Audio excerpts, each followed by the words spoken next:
Ito naman po ang UV Mimaki area. Ito ang UV Mimaki 1. Good condition naman po siya. At ito naman po ang UV Mimaki 2. Dito naman sa baba ng UV, nakalagay ang UV pending.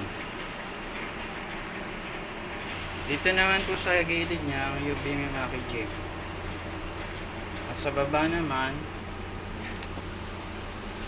ink and cleaning materials. Dito naman ang kanyang calibration ng lahat ng UV. Dito naman po ang CPD pending. At sa UV pending naman po, light load ang pending namin. Sa PC ng UV Mimaki 1, ito po siya, good condition naman po. Sa UV Mimaki 2 PC naman po, good condition din po siya.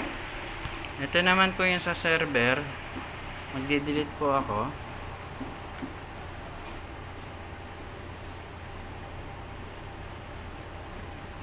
Ito yung mga latest file.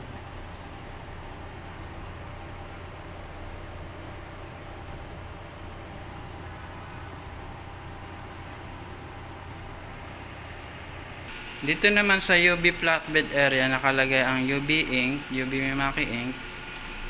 Naman sa gilid niya ay ang pang UV flatbed.